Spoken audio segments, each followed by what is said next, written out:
right, our message for today. The title is, so it's part 2 from last week, Enlarge Your Soul Through Grief and Loss, the Jesus model. Okay? So how many of you really enjoy cleaning?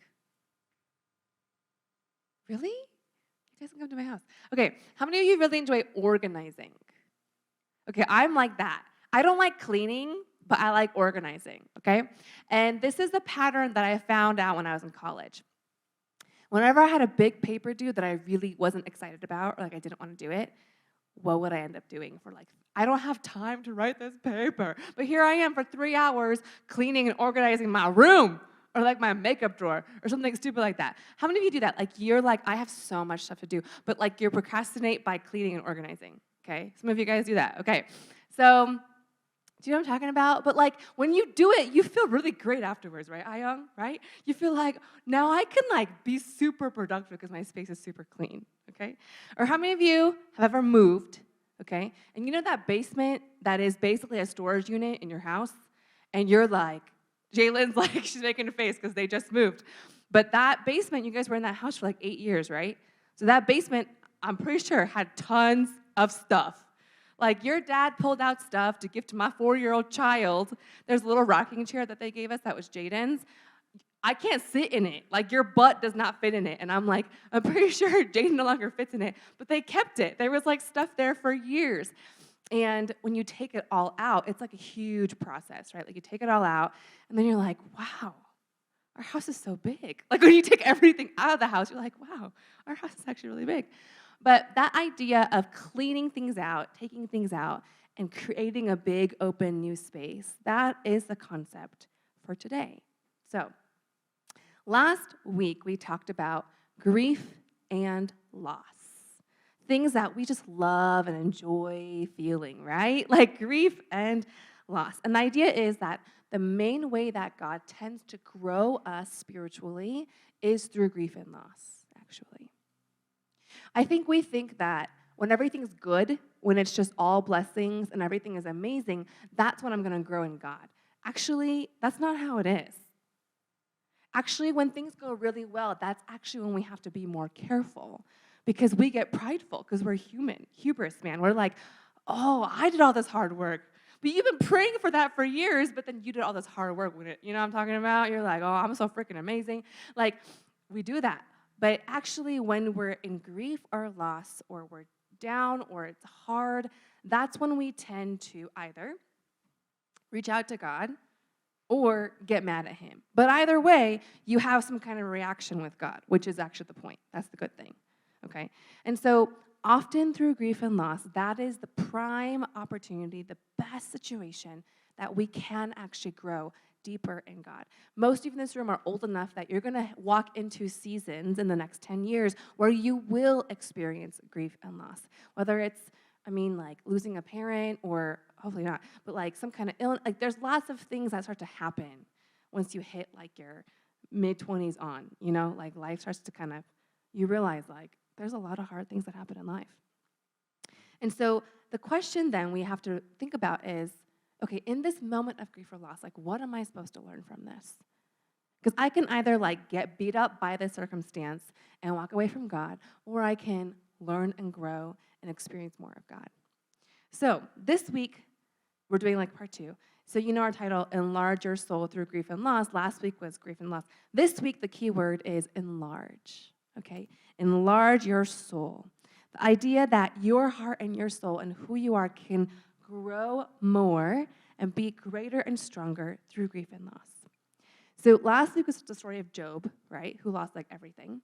This week, it's about Jesus and how he experienced grief and loss.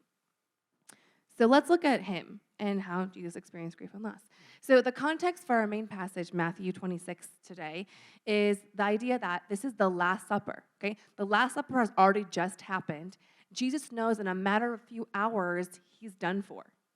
Like Judas Iscariot, his disciple, will betray him for 30 pieces of silver, which is the price of a slave. And he knows that he's going to get, like, taken into custody, tried, and he's going to be crucified. Like, he knows that, okay? And so this is his, like, last moment before this happens. And so he takes 3 of his most, like, closest disciples with him into the Garden of Gethsemane. It's a garden, okay? And he's there, and he's like, hey, y'all, like, just can you pray with me? Like, I'm struggling right now. And so that's the context to which we see this verse. In Matthew 26:36, it says this. Then Jesus went with them to the olive grove called Gethsemane, and he said, sit here while I go over there to pray. In the next verse, it says this, verse 37-38. He took Peter and Zebedee's 2 sons, James and John, and he became what? Anguished and distressed. He told them, my soul is crushed with grief to the point of death. Stay here and keep watch with me. Okay, do you notice those underlined words? Anguish, distress, my soul is crushed with so much grief that I could die. Okay? So what do you notice about Jesus? Is he like, oh, it's all going to be okay, y'all, okay? Like, I'm going to, like, freaking win at the end of the day, so, like, don't y'all worry. I'm going to be fine. Is that what he does? Okay, so he's God, right? Like, Jesus is God in the flesh, so he knows what's going to happen. He knows that he will be victorious, and yet he must go through a lot of suffering to get there. Remember, he was in a human body, okay? Like, he knows, like, this is going to suck, okay? And what does he do? What do you notice? So I was like, okay, because if you're like, hey, how's it going? You're like, oh, it's kind of rough right now. Like, we kind of, like, downplay our feelings a little bit, right? We're like, oh, it kind of sucks, but it's okay, you know? Have you ever met someone who's like, how are you doing? They're like, oh, I'm so anguished. Like, no one really says that, okay? But so what does anguished mean? Okay, let's look it up. So what does anguish mean? Anguish means severe mental or physical pain or suffering. Not mild, not moderate, severe. When you go to the ER, okay, all the nurses, man, I'm sorry, you're going to be a nurse one day. But, like, all the nurses do this. They're like, you come in and they're like, okay, so what's your pain level right now? And I'm like, well, I'm here, so I must be hurting, right? Like, you know? And they're like, can you put a number on that? I'm like, 15? They're like, no, 1 to 10. I'm like, 10? They're like, are you sure? I'm like, yes! I don't know what to tell you. Like, I hurt right now. Or if they're like, or if I'm like, does anybody come into the ER? I'm like, oh, I'm a 1 right now. Like, does anybody do that? I don't know. Like, so, like, I don't understand. I love nurses. You guys do important work. Thank you for doing your work. But anyway, so, like, severe mental or physical pain or suffering. Like, who's ever been anguished? I don't know. Maybe some of you guys have. Okay, but it's not fun. So then the next definition is distress. What does distress mean? Like, I'm distressed. You kind of hear that a little bit more. It's extreme anxiety, sorrow, or pain. Extreme anxiety, sorrow, or pain. So much pain. But you know what's interesting about this is that, like, he says, I'm anguished and distressed. And what does he say? My soul is so grieved and crushed that I could die. Well, and he will, right? Like, he's so crushed he could die. You guys know those, like, Korean ajumas, okay? All of you do because that's your mom. So basically, like, you know the Korean ajumas who are like, oh, like, you know, they're always, like, hitting their chest. You know, like, oh, top hair, like, oh, you know, whatever. And, like, I don't really understand that because I'm not ajma yet. But the point is, I'm just kidding. But, like, you know what I'm talking about? Like, they're like so grieved. They're like, I could, like, die, you know, that kind of language. Or, like, Korean people say that often, like, the idea of death, like, oh, I could just die. Like, like, you know, like, we say it kind of too easily a little bit in our culture. But, like, Jesus, here's what I want to make, the point I want to make is this. I think as Christians, we often think that if things suck, or if we're depressed, or if we're anxious, or we're, like, in extreme suffering, that we have to minimize it. That to be a good Christian, you have to be like, this really sucks, but it's okay. Because God, and that's true. But Jesus didn't do that. In his most moment of severe pain, anguish, and distress on this earth, what did he do? He grieved. He prayed. He, like, expressed what he was feeling. saying, I could die. That's how bad this is. How many of you have ever felt something so hard, so difficult that you thought I could die? Like I could literally die from this kind of anxiety or depression or stress or whatever it may be. Like don't raise your hand, who's ever felt that? I think most of us in the room have felt something like that, like I could die. I have a good friend of mine who went through something really difficult recently. And, we both grew up in the church. We're both like very, like good Christian girls. But she was like, after going through this experience, now I understand like why people commit suicide. Like how hard what she went through was so difficult that she was like, not that I wanted to, or like not that I ever had a plan, but she was like, but I understand now how people, even Christians, can experience so much suffering they could want to die. Like they could want to die, And nowadays in our culture, that's very common. It's not a happy thing, but it's common, And I think as Christians, we have to have room and space to be able to open that experience and understand that point of view. Not that we condone, we don't want that. Like, life is precious in God's eyes, but we have to be able to understand, like, yeah, there is some suffering that is so hard, you could want to die. Not that you will, but like Jesus was saying, this is so hard, I could die, how hard it is. Like, I think he actually understands and has more empathy for someone going through that than we do. If you look at Isaiah 53, verse 3, it says this: Jesus was despised and rejected, a man of sorrows, acquainted with deepest grief. He knows what it's like to go through those seasons, I think more than any of us do. He had a lot of grief and loss on this earth. You would think if you were God, you could like protect yourself and never experience anything bad, right? Like if I was God, I would just like be in a bubble and not experience anything bad. But he experienced a lot. At a young age, he lost his father. We don't know exactly how old he was, but by the time he was 30 and in public ministry, it was Mary on her own. Joseph had died at that point. And so as the firstborn son, he took over the role of the head of the house, which is why it's even crazier. Like our young adults reading the Gospels right now, right? Like you saw the passages that speak about how his family was like, what are you doing? Come back to us. Like that's a big deal that he left his family to do ministry because he's the head of the house that's supposed to take care of his family. Like there's so many dynamics here. Like he was rejected by his hometown. He like wept when Lazarus died.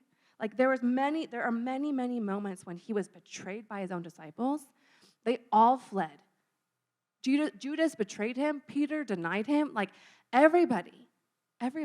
Like he was put to death innocently. Like he's experienced a lot of things on this earth. In other words, the point I'm trying to say is this. Any grief and loss you and I ever experience, Jesus knows what that feels like because he was well acquainted with grief and loss on this earth. Do you guys know when you go through something and people are like, oh, I'm so sorry, like, it sucks. And, like, you appreciate it, but you know that they don't really understand it. You know what I mean? I have a really good friend here, one of my best friends. She lost her mom a couple years ago to cancer, and she's my age. And so, which I'm really young, you know what I mean? So, like, the point is, like, she lost her mom very young. And, like, as much as I love her and support her, I can never fully understand what she's gone through. Nor does she want me to, right? But someone who understands what you've gone through, it's different. Like most of you guys know, we've lost 3 babies after Josiah. And so I appreciate when everyone's like, I'm so sorry, and I really do appreciate it, But when I meet someone who's gone through the same thing, who's lost their child the same way we have, there's like a different connection. Like I know that person understands what I went through because they went through it too. Do you know what I mean? Or like cancer patients, like they connect and bond because they understand what it's like to go through that, So the idea is like we find comfort in people who understand what we've gone through. And the point I'm trying to say is that in your hardest moments of grief, when you feel like saying, I could die, that's how hard this is, I want you to know that Jesus knows what that feels like. He knows what that feels like. It's recorded in the Bible for us to read. The best-selling book in all of history that's been written down for generations has it written down for us to read as proof that Jesus said the same thing. I know what it's like to be so distressed, so much in suffering that I could die. He knows. He knows. And we can take comfort in that. In Matthew 26, verse 39, it says this. So he kind of went to his own space away from the disciples, and he bowed with his face to the ground, praying, "My Father, if it is possible, let this cup of suffering be taken away from me. Yet I want your will to be done, not mine." Like, imagine the cup of suffering. Like, it's judgment. Okay, think of every single thing you've done that's ever been like, yeah, that was sinful, okay? Now, multiply that by every single person. How many people are on this planet right now? 7 billion? 8 billion? Really? Like, close to 8, actually. That makes sense. So, close to 8 billion people. That's right now. Like, right now. Think of all of the years of history ever since before that and all the ones to come. And think of every single sin everyone's ever done. That's like more than this like solar system. You know what I mean? Like, it's so much poured out on Jesus in that moment. Can you imagine the weight of that? How suffocating that would be. So he knows, like, I have to go through that.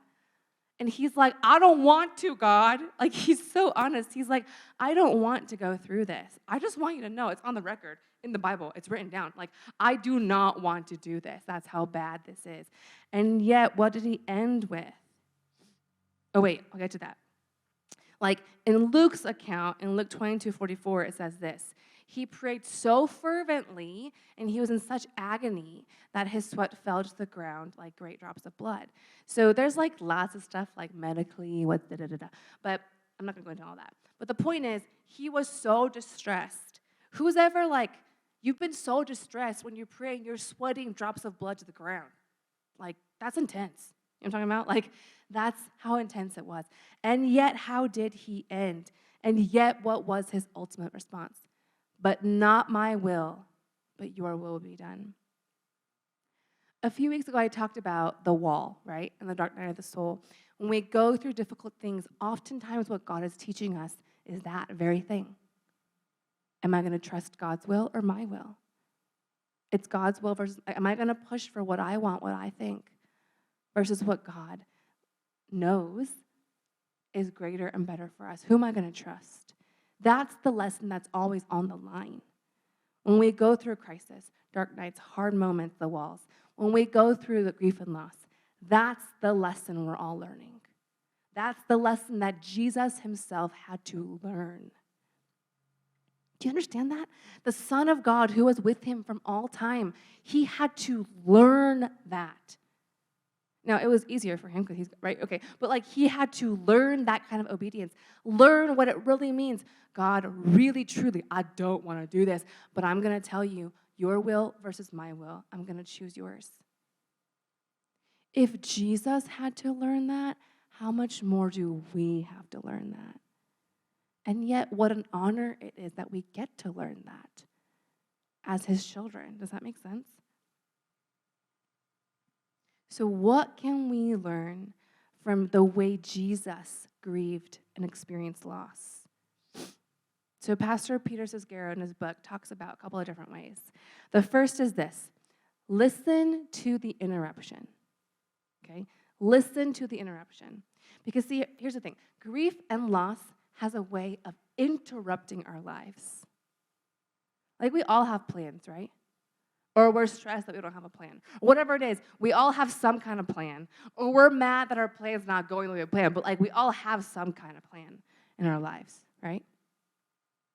Grief and loss, it's like if you had a plan and you threw, I don't even know what the analogy is. Like, if you could mess up someone's plan so bad, that's what grief and loss does, okay?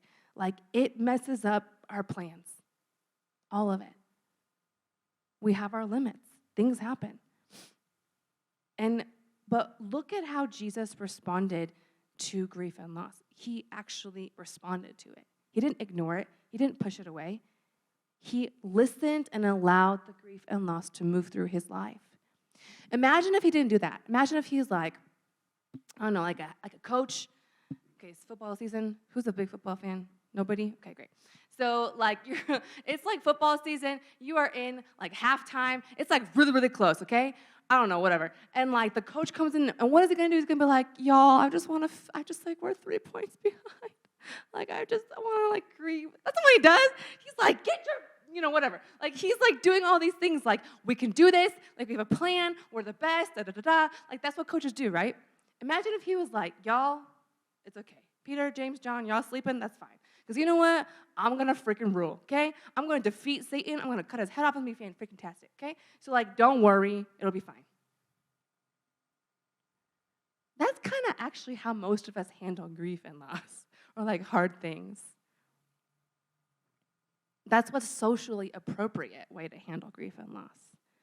But he didn't do that. He's better than any halftime coach. Like, he really did defeat Satan. But, like, you know what I mean? Like, he knew that, but he didn't, like, discount what he was feeling and going through and how hard it was. He actually listened to what the grief and loss is telling you. It's telling you something. If you don't listen to it, it's gonna shout out at you some other way in your life. You know what I mean? Like, listen to it. Let it do what it's supposed to do. The second one is learn to let go. Can I have Jaden come out? Where is she? Jaden, are you here still? Where'd she go, girl? She disappeared on me. We practice this a lot. What? We gotta let it go. I gotta let it go. I had a plan, and she's not here. Jaden, are you still there? Are you on the floor? No. Okay. Dang it. She really practiced for this quite a few times, but we're not going to do it anymore. Okay, so you guys know when you do the trust fall, okay? Don't fall forwards, right? That's not a trust fall. You're going to fall backwards, okay? But when, like, letting go, like, the idea of, like, letting go. Like, I have a good friend of mine, an auntie of mine. She just, like, jumped off a plane, like, skydiving. I'm just like, you're crazy. My husband's goal in life is to bungee jump. I'm just like, can we not do stuff like that? But, like, he thinks it's so exciting, okay? So, like, I can't let go. That's, like, too much lack of control. But in life, we have to learn how to let go. Like, the last thing you want to do is fall. The last thing you want to do is trust in God when everything seems out of control, right? Like, how can I trust in God when everything's messed up? And yet, that's what we're learning how to do. Learn to let go. In Hebrews 5:8, I talked about this, but let's bring it up again. In Hebrews 5:8, it says this: even though Jesus was God's son, he learned obedience from what? How awesome everything was? No. From the things he suffered.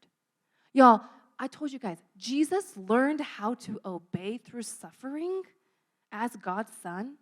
Then how much more are we called to learn how to obey also in the same way? Like, much less scale. We're not going to ever be crucified, none of us. But you know what I mean? Like, on a lesser scale, we're also called to learn the same thing. Obedience is a process. Learning how to trust takes time. But if you keep avoiding him, you're not going to learn at all. And somewhere along the way, you do have to learn that lesson. The last one is this. The good news is that even though you go through suffering, we don't have to do it alone. I see you, girl. I see you, okay? So the third one is this: grieve with God. You can't grieve by yourself. I mean, like, some grief is private to a certain extent, but you can't do it by yourself. Grieving, do you notice with Jesus in the Garden of Gethsemane? Do you guys notice he brought his 3 disciples with him, knowing they'd fall asleep? And yet he did it, and, like, he told God his grief. Like, he didn't just think about it by himself and cry in the corner. Like, he poured it out to God, and he wanted his disciples' support. Grief is meant to be done together. We grieve together in whatever capacity feels right to you, but you don't do it alone. You cannot grieve alone. The point of grief is to do it before God. Who's ever, I don't know, maybe this is biased. I feel like, I'm like, okay. Who's ever, like, been really upset, and you have to do something about it? So Christian this morning told me he lost something really important to him. He's really mad. So, like, when we're mad, sometimes, like, it helps to hit something, right? Don't hit people. But, like, you know what I mean? Like, or, like, when we're, like, super sad and, like, we cry, who feels better after that? You know what I mean? It's kind of odd. It's strange. Like, you have to, like, let that feeling go somewhere bodily. Like, you hit something, like, you, like, run somewhere, you, like, who sleeps? I don't know, that's kind of strange. But, like, you know what I mean? Like, we have to do something physically, and it actually feels better afterwards, right? Like, it lets it out. That's what grieving does. When we pour out our grief to God, it empties your soul of all kinds of junk, okay? Whatever junk has been put in there or you've let in or whatever it is, like, emptying. That's what grieving does when you grieve with God.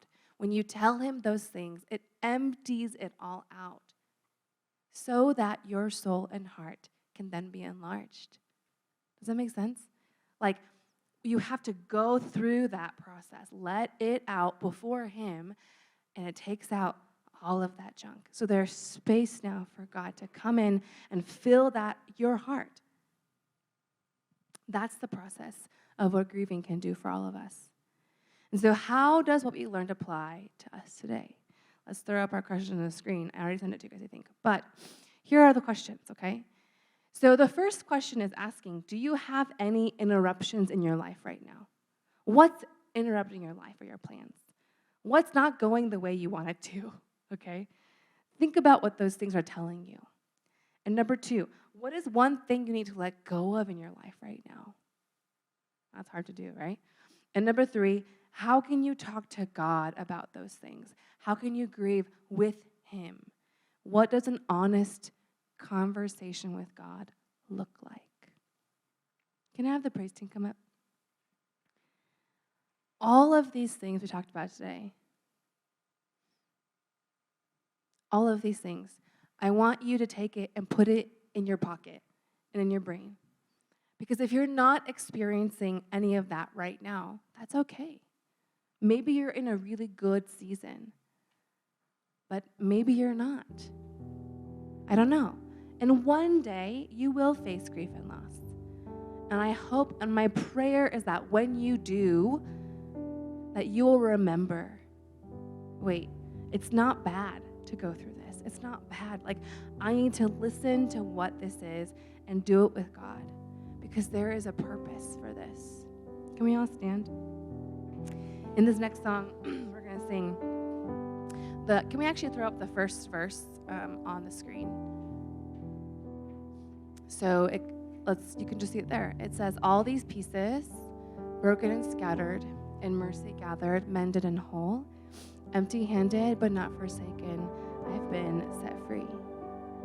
When everything seems broken, I want you to listen. There is something God is wanting you to learn from this grief and suffering and pain and loss. And ultimately, when we let that go with him and give it to him, that grief can purge us of all the things that we don't need, so that our hearts can be whole and open for God to move.